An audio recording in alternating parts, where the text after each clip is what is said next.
오토바이 한 대가 경찰차를 피해 중앙선을 넘나듭니다.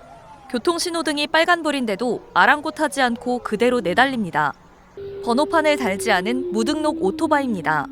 면허도 없는 중학생이 다른 사람의 무등록 오토바이를 빌려 대낮 도심을 1시간 넘게 질주했습니다. 순찰차를 따돌리기 위해 도로와 차선을 넘나들다가 다른 오토바이를 들이받고서야 붙잡혔습니다. 중앙선 넘고 역주행하고 아주 난폭하게 했죠. 하이바도 안 쓰고 노래 소리를 크게 틀고 다니더라고요. 번호판이 없는 오토바이는 대학가에서도 쉽게 찾아볼 수 있습니다. 대학 캠퍼스 안에서도 이렇게 번호판 없는 오토바이가 잇따라 발견됩니다. 무등록 오토바이는 보험에 가입돼 있지 않아 사고가 나면 보상을 받기 어렵고 범죄에 악용될 가능성도 있습니다. 단속에 걸려도 과태료 처분만 받다 보니 보험료와 등록세를 내지 않고 버티는 오토바이 운전자가 줄지 않고 있습니다. 자동차의 경우는 그 번호판 부정 사용의 경우에는 징역 대상인데 이륜차 번호판 같은 경우에는 과태료 50만 원이 최고거든요. 지난해 전국에서 적발된 무등록 오토바이는 8천여 대. 솜방망이 처벌 속 무등록 오토바이의 무법 질주는 여전히 계속되고 있습니다. KBS 뉴스 김예은입니다. 새벽 시간 익산 도심의 한 도로.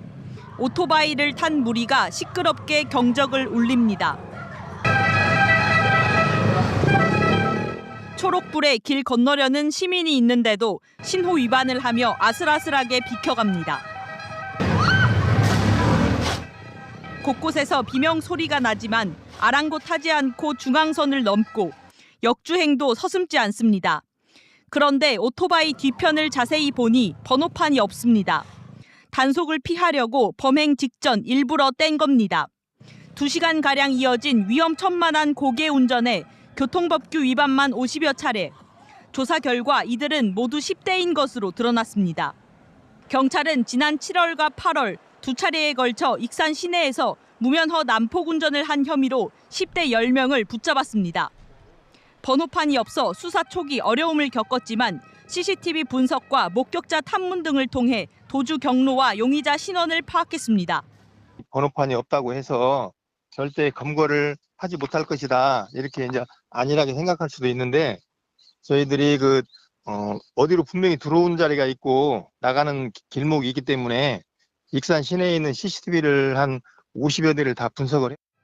경찰은 이들을 도로교통법상 난폭 운전, 공동 위험행위, 무면허 운전 등 혐의로 불구속 입건해 사건을 검찰로 넘겼습니다.